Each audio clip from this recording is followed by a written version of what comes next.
Hello, and welcome to Dyslexia Devoted, the podcast dedicated to building awareness, understanding, and strategies to help those with dyslexia. I'm your host, Lisa Parnello, dyslexia therapist and founder of Parnello Education Services. Join me as we dive into today's episode of Dyslexia Devoted. Hello again, everyone, or if this is your very first episode, welcome to the show. Do you want to know how to keep kids entertained this summer and include some learning along the way? Welcome to episode 53 of Dyslexia Devoted, and it's all about summer fun learning. I've officially started a 2-week break from seeing clients in between the end of the school year and the start of summer session, which means all of you guys are either on summer break or will be very soon. So I thought you might enjoy a chance to find some fun learning adventures to do this summer and keep kids happily entertained. For this week's episode, I created for you a Google Doc of these ideas so that I can keep adding to it as I think of them, because I do a lot of entertaining kids. I just had my niece and nephew over here yesterday, which reminded me of one more thing to add to this list that I will be talking about with you today. So if you want to download the whole list of all of these fun summer learning ideas, just go to parnelloeducation.com/summer fun without any spaces in between. So without further ado, let's get into our list of fun activities to do with kids. The first one is baking.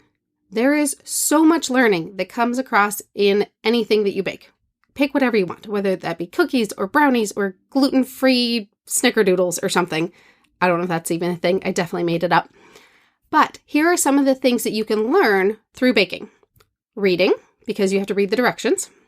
Measurement. There's all sorts of fractions that happen anytime you bake anything. Then you also can add some extra challenge if you need to double a recipe or cut it in half. I know we have recipes in our house that I almost always cut in half because there's only 2 people that live here right now, and I don't actually need to eat 40 cookies. So there's a lot of times I will take our favorite cookie recipe and cut it in half. If my niece and nephew are coming over, then I will go ahead and make the whole batch. So that would be another way to add some extra challenge if the fractions are a little too easy. And one way that you can make it extra tricky is to limit which measuring cups you have. So if you only give them a 1/4 cup measuring cup, for example, or only a 1/4 and a half, and then have them figure out how would they get the amount that they need using fractions. There's always great ways to use baking to up the ante and make it more challenging. Another one is if you bake bread, then you can learn the science behind using yeast and the importance of letting dough rise. And there's actually a whole science as to why you bake at a specific temperature because of the way the yeast rises and everything like that. And you can also take it even farther and learn about why you actually have to adjust things when you bake at altitude. I have a teeny tiny little cabin in the mountains that I had to learn the lesson the hard way. You definitely do not bake the regular way up in the mountains. So that would be a great way to incorporate some extra research and information into your baking as well. Now, this next one was not originally on my list, but having my nieces and nephew come over yesterday reminded me of one thing that I did when they were little, which was we made bow tie pasta, because that way I could teach them how to use their little pinchy fingers to make the little bow ties. And if you know anything about little kids, they don't always have the best fine motor coordination that's using like small movements like your fingers and things that you need in order to develop and be able to hold a pencil. So if you can do activities that help build up that fine motor strength, that will really help them as they get further along and need to be able to do handwriting and be able to hold a pencil properly. And doing it in fun ways like Legos and pinchy fingers making pasta can be a fun way to incorporate some of those skills that they will need later on. All right, moving on to another category. Build something. Have you ever tried to build something out of wood? It requires measurement and coordination and measuring twice and cutting once, so some impulse control in there. And if you're following directions on something, then you need to read the directions. If you are not following directions, like I built a shelving unit because I had a really weird sloped wall that there's no possible way to be able to buy something that fits on that sloped wall. And so I built a little shelf and I didn't realize just how many fractions I would have to do to make it an exact height. Because even if you buy a 2x4, it's not actually 2 inches by 4 inches. They're actually slightly smaller than that.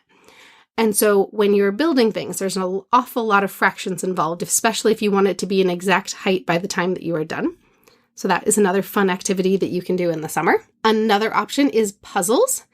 It encourages that big picture thinking, but also working on noticing the details. So they have to identify what are similar patterns, what are similar colors, I've gotten really into wooden puzzles. I found them because of a client, actually. And when I got COVID and was trapped in my bedroom for weeks on end and couldn't go anywhere, I found this one that was really cool. It made it into the shape of a wolf. But if you looked at the individual pieces, the pieces themselves were in the shape of animals as well. And then I was so excited by it and I enjoyed it so much, I actually got another one. So now I have a sea turtle, and the little shapes that are made up are not normal puzzle piece shapes. Those ones are in the shapes of fish and octopus and sea stars and a few others. So they're really fun activities that you can do is doing some of those puzzles. And those require a lot of fine motor work as well, like I talked about earlier. So fine motor meaning all of those small little hand movements that make kids more coordinated on doing small tasks. Another activity that always makes kids excited is science experiments. They require reading directions, measuring out materials, being able to learn a bunch of cool science facts, and in the list I made for you guys, there is a kit that you can buy that has a bunch of things that you can do to make different experiments. And then also one thing that the school I used to work at used when our science teacher was out on maternity leave and we couldn't find another science teacher, so all of us got to teach science classes, was something called Generation Genius. And they now have home kits too. They're not the cheapest in the world, but they are so easy to do. Everything you would possibly need is included, and they have all of the learning that goes with it. And they also have little videos that coordinate with the activities that you do, which are amazing. And so they're not the cheapest. I think they're like $30 a box or something like that. And they have them where you can get a subscription of like 3 months worth. So that would entertain you all summer long. And those ones are super amazing. They are made by a guy who seems like an actor, but he's actually a real scientist. So that's why the educational part is even more educational than a lot of those kinds of kits really usually are. Science experiments are always a big hit with kids over the summer. They require coordination and they take a lot of time, and they can cut them out and they can color them and they can hypothesize what they think is going to happen, and they can try to modify their experiment to make things turn out differently. There's so many different experiments you could do. You can build bridges out of popsicle sticks. You could try to build a tower out of cards and see how high you can get it to go and what shapes make the towers stronger. And there's a lot of different ways that you can do science experiments in order to entertain kids and have them learning while they do it. Now, another option is to do some math games. A couple things that you could do is playing with cards. So if you have a deck of cards, you can play the game War. I don't know if all of you guys have played it. It was a staple in the house that I grew up in.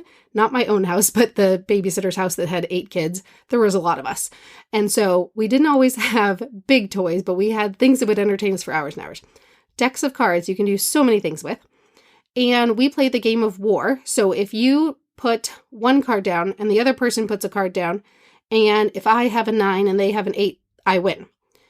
That's just basic simple war. And then if you end up having the same card, then there's a whole other activity that goes into it. You can Google the directions. I'm perfectly sure that you can Google things. But the way to change it up to make it more math-oriented is that you turn that into a math problem. So instead of whoever has the bigger card wins, you just multiply the numbers, or you add the numbers, or you take the bigger number and subtract the smaller number, and whoever can answer correctly the quickest gets to keep the pile of cards. These are some of the things that you could do is just modify card games that you already do and then change them into something a little bit more educational by adding or subtracting or multiplying.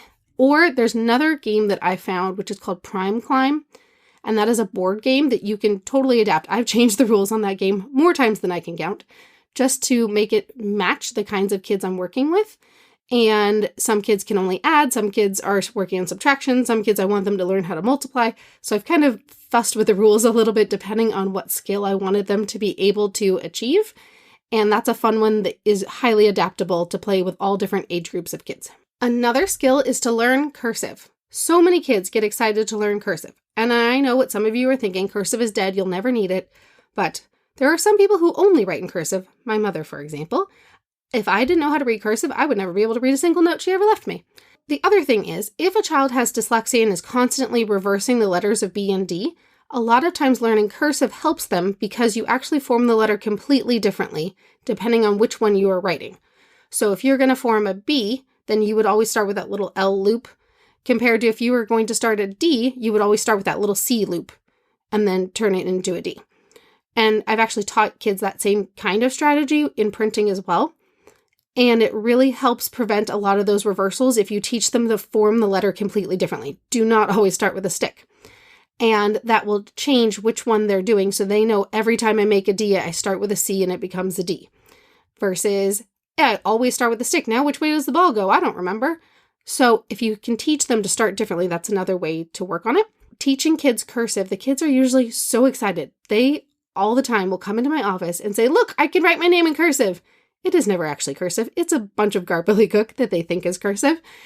But the kids are really excited when they really learn cursive. And I've actually done it a whole lot this year because so many kids who were kindergartners and first graders when the schools were closed for COVID have horrific handwriting. Horrific. The worst I've ever seen in my entire career because nobody ever showed them how to do their handwriting properly. So that would be a great activity that you could do over the summer is practicing handwriting. And it doesn't have to be complete torture. You can turn it into something fun, like writing pen pal letters to a friend.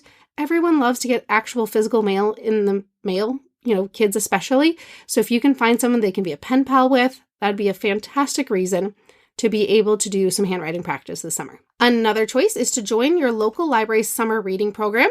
They often have a lot of fun prizes for completing their summer challenge.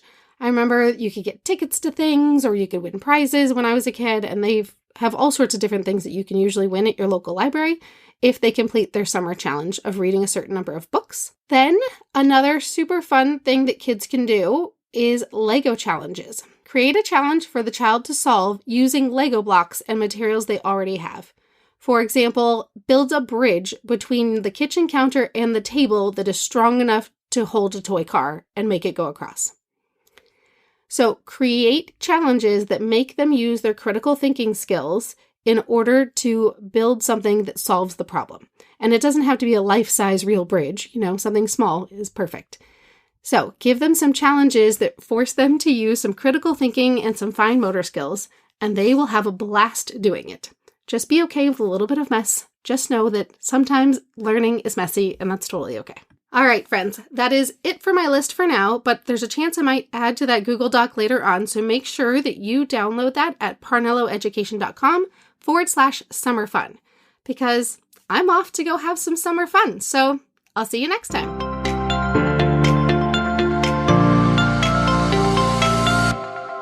Thanks for tuning in to today's episode. If you want to learn even more about dyslexia, check out parnelloeducation.com/courses. See you next time.